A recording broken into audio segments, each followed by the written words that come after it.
দর্শক আমন্ত্রণ আন্তর্জাতিক সম্পর্ক উন্নয়ন বিষয়ক আরটিভির বিশেষ অনুষ্ঠান ডিপ্লোম্যাটিক জোনে আপনাদের সঙ্গে আছি আমি Syed Ashiq Rahman.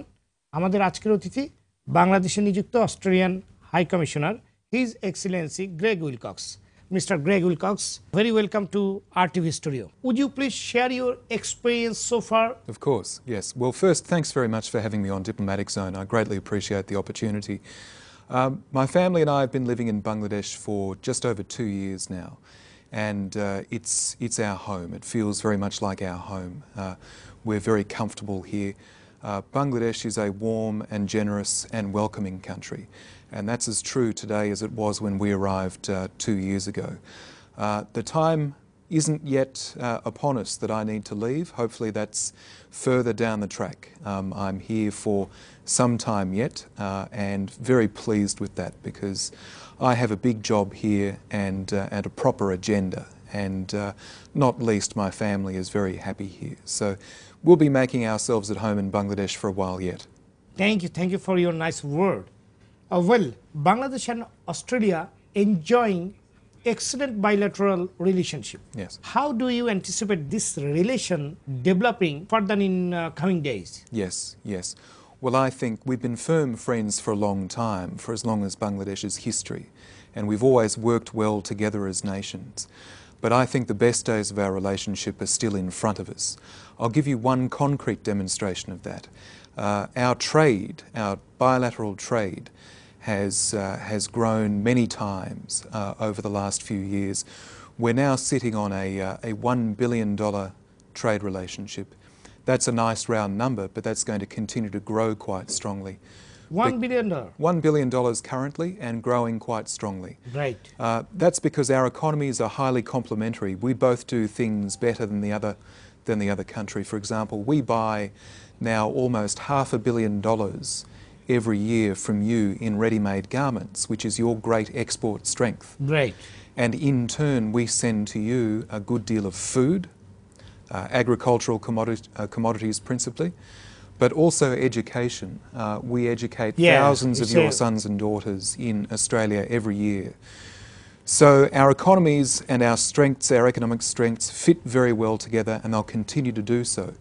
So I think whoever succeeds me in this job a few years down the track, they should be talking about a $2 or a $3 billion trade relationship. Great. Your Excellency, in your view, what are the major achievements of Bangladesh?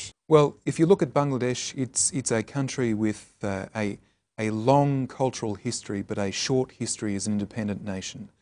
And 42 years, while it's a lifetime for some of us, is a short span in the life of a civilization, and Bangladesh has achieved a lot in that span. You look at Bangladesh, you look at its circumstance in 1971 and 72, it was starting from behind as a result of your war and the great cost of that. And look at Bangladesh now. I don't have the comparative example. I was not here in 1972.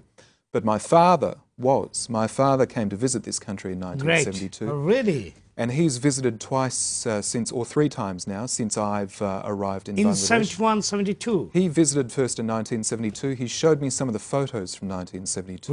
Great. And to his eyes, Bangladesh is now unrecognisable. And in a greatly positive way, the vibrancy, the vitality of the place, the visible prosperity of Dhaka and other cities is very striking to visitors who've come back, like my father, after many years. And Bangladeshis have largely themselves to thank for that success. Thank you very much for your findings with Bangladesh. Yeah. Thank you. Your Excellency, what are Australia's development priorities in Bangladesh? We run a significant aid program in Bangladesh. It's Australia's 8th largest program around the world. So Bangladesh is quite important to us. It's important to us because Bangladesh has made its way, as I was saying, in the world very successfully. It's generated its own success.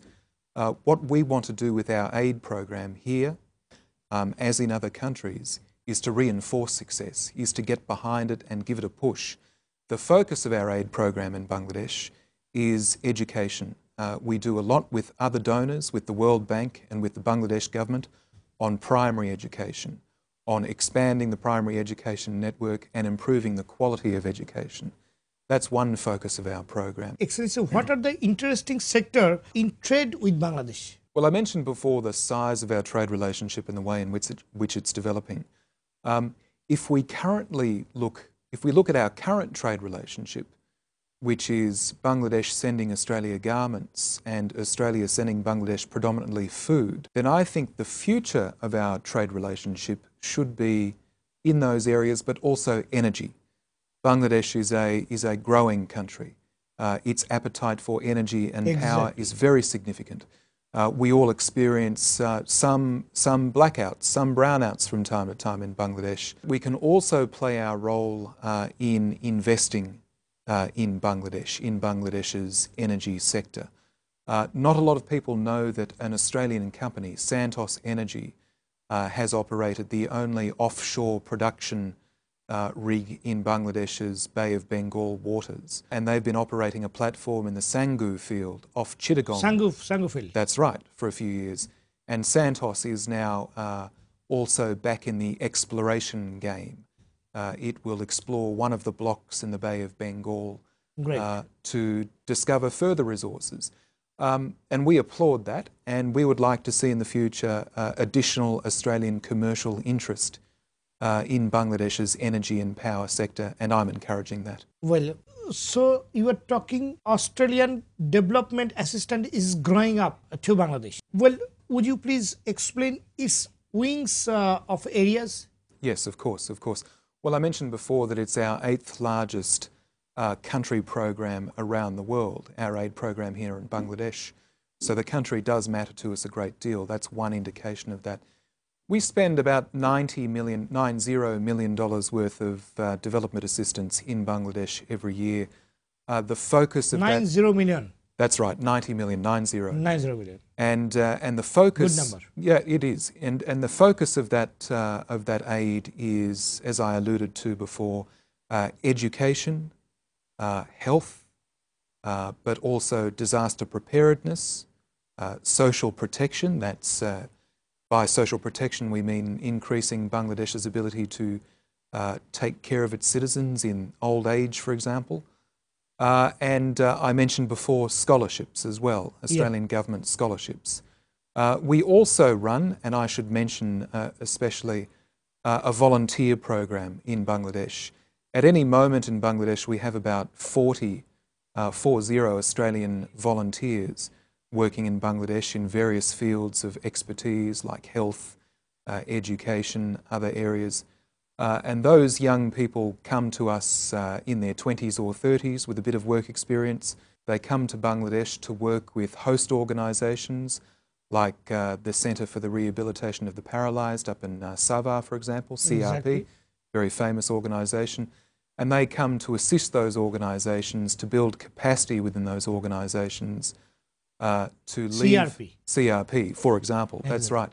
And they go to help those organisations, and when they're finished here after a year or two, leave those organisations stronger and able better to do their jobs.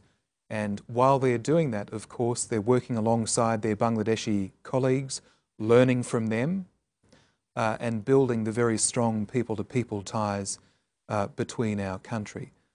Great. Well, you are talking about, Your Excellency, you are talking about education. Every year, a large number of students are going to Australia for their higher education. And besides Commonwealth scholarship, how Australian government may assist our students? Okay. Well, as I said before, I think we have about 7,000 Bangladesh students in Australia at any time. And that number we would like to see grow. Of course, the Australian government doesn't give away 7,000 scholarships in Bangladesh every year. We're speaking more about 150 scholarships every year. So that's 150 scholarships every year. That's right. Bangladeshi students interested in Australia can investigate other forms of scholarships offered by Australian universities themselves. There's a number of those which Bangladesh students can investigate. And we also, of course, have a number of full fee paying students in Australia. That's a significant financial undertaking for their families, of course, to send their sons and daughters to Australia to study.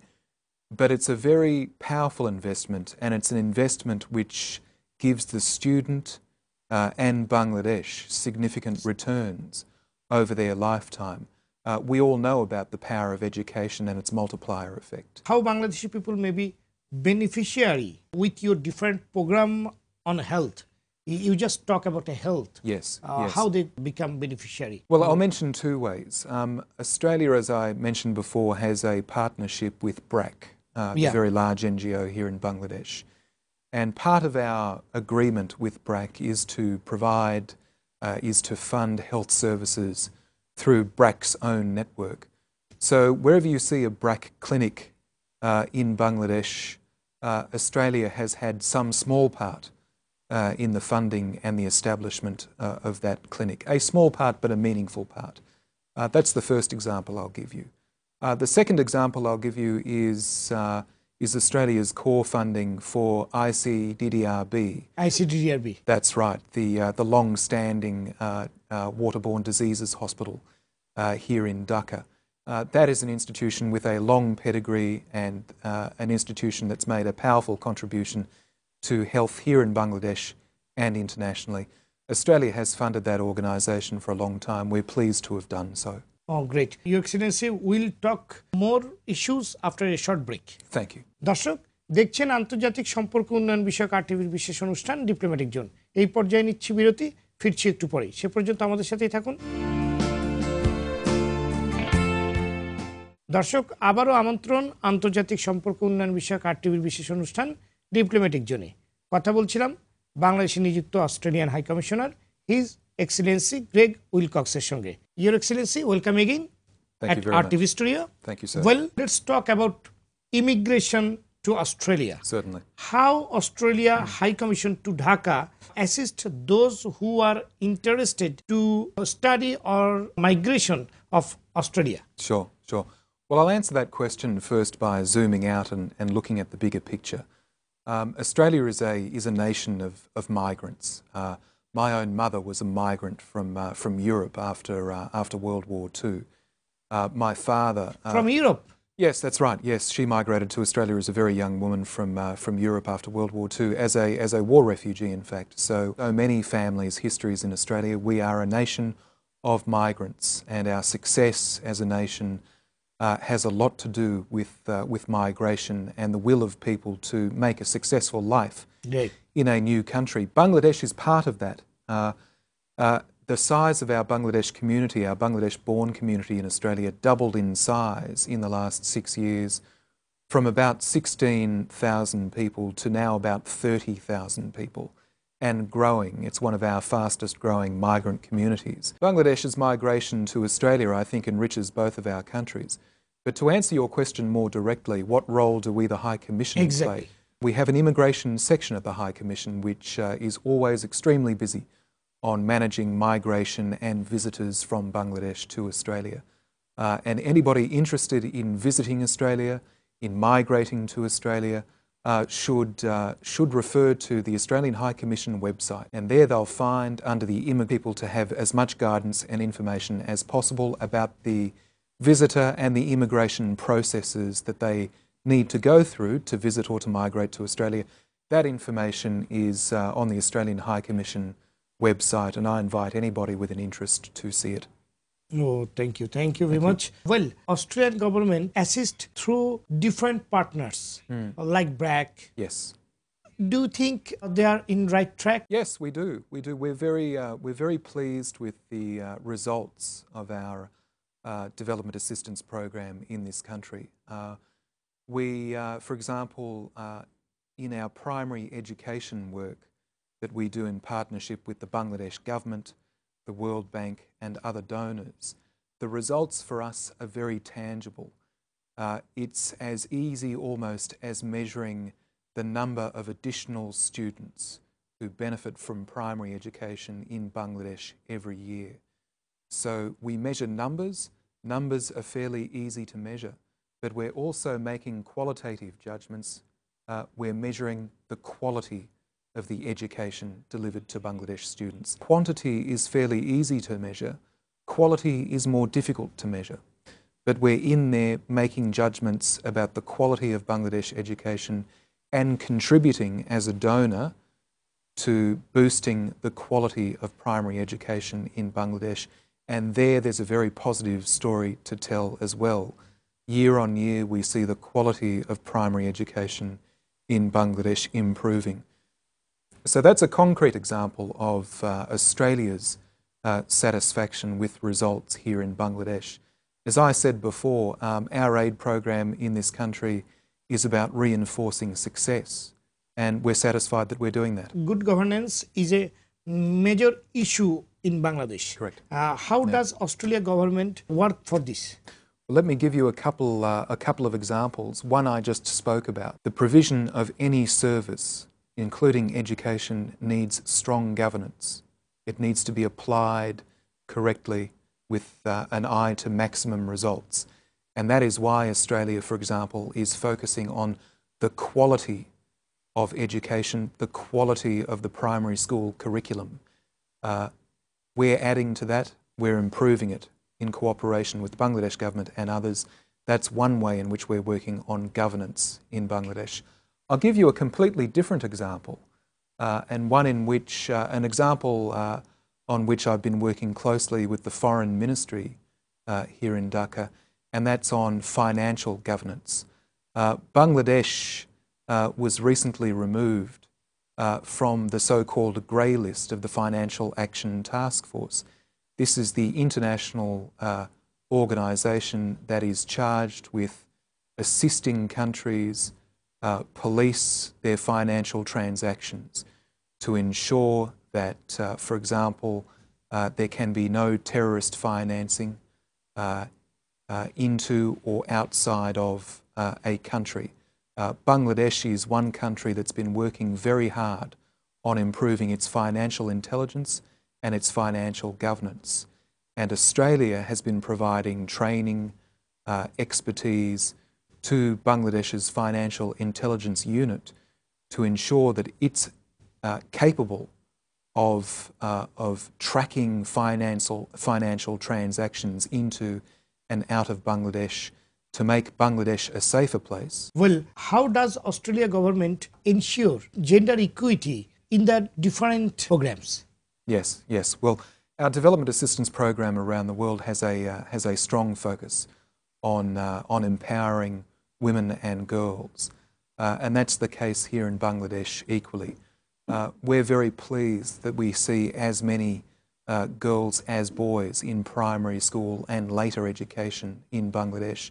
That is one of Bangladesh's great success stories, and one that as a donor we're helping reinforce.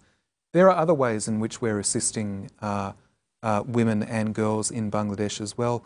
One example that's quite close to my heart is Australia's assistance for the Acid Survivors Foundation. I think we all have an interest in eliminating this terrible crime against women and girls in this country and around the world. And again, Australia is putting some of its resources into the Acid Survivors Foundation to ensure that we prevent the crime. That's the most important thing, but that we also help and stand with the victims of the crime in their rehabilitation and their successful reintegration into society. Well, thank you. We are almost end of the program. What do you hope to achieve during your tenure as the High Commissioner of Australia in our country? Thank you. It's a good question, and everybody needs ambition, and I need to set my own ambitions. I'll express two of them to you. We've spoken about trade already. One of my ambitions is to reinforce, to grow our very strong bilateral trade relationship. Many exporters and importers, of course, do this independently. They don't need the assistance of government. But where government can assist, where I can assist, is in trade promotion, is in drawing the commercial class's attention to the significant opportunities that exist for both countries. One of the concrete ways in which I'm doing that is to relaunch our bilateral Chamber of Commerce and Industry. The Australia-Bangladesh Chamber of Commerce and Industry was first launched 10 years ago, and our trade relationship 10 years ago was substantially different to our trade relationship now. It was smaller, more specialised. Now it's bigger and more wide-ranging. And I would like our Chamber of Commerce and Industry to take on additional members, to reflect not just the reality of our current trade relationship, but its great prospects, including in energy. So we'll relaunch the Chamber of Commerce and Industry in the weeks and months ahead, and I'll speak to the media about that then. One other thing I'd like to leave behind when eventually I leave Bangladesh is a strengthened security and defence relationship. And one spoke in that effort is for Australia and Bangladesh to get to know each other and work together much more coherently and extensively than we have before on defence and security matters. I'm promoting that interest, and great. We'll hope for the best. Well, Excellency, any final thoughts you want to share with our viewers? Simply to say that I try to be as available and as friendly as I can as an ambassador. It's a warm and welcoming country. People are always inviting my colleagues, my ambassadorial colleagues and I along to events, and I can't do everything, but I do try to get along to as many things as I possibly can. And simply, it's an invitation to your viewers that if you think that I can add something to what you're doing, if you have an interest in Australia, if you have an interest in the matters that I've been speaking about today, you should make yourself known to me. Get in touch with my office, tell me what you're about, and explain to me ways in which you think I can help your efforts and our joint efforts to grow the relationship between Bangladesh and Australia. I can arrive at my independent judgments, but I'm no good working alone. I need guidance and advice from my Bangladeshi friends. Okay, very good. Thank you very much. Where would you like to see Bangladesh after 10 years? Well, I think Bangladesh in 10 years' time should, if it hasn't already achieved middle income status, it should be well on its way to achieving middle income status. We would all like to see that very much. A strong and economically prosperous Bangladesh is good for Bangladesh, but it's good for the rest of us too. That's what I'd like to see, and that's what so many of Bangladesh's friends around the world want to see as well. Well, thank you very much for being with us and come to our studio and share your thinking and your experience with our viewers. দর্শক, স্বাধীনতার পর বাংলাদেশকে স্বীকৃতি দানকারী দেশগুলোর মধ্যে Australia অন্যতম। গেল কয়েক দশকে দুই দেশের মধ্যে বাণিজ্য সহায়তা বৃদ্ধি পেয়েছে উল্লেখযোগ্য হারে। এছাড়া উচ্চশিক্ষায় অস্ট্রেলিয়া সরকারের সাহায্য আমাদেরকে অনুপ্রাণিত করে। বাংলাদেশের সামগ্রিক উন্নয়নে অস্ট্রেলিয়ার এই সহযোগিতা ভবিষ্যতে অব্যাহত থাকবে এই প্রত্যাশায় শেষ করছি আজকের ডিপ্লোম্যাটিক জোন। এতক্ষণ আমাদের সাথে থাকার জন্য ধন্যবাদ।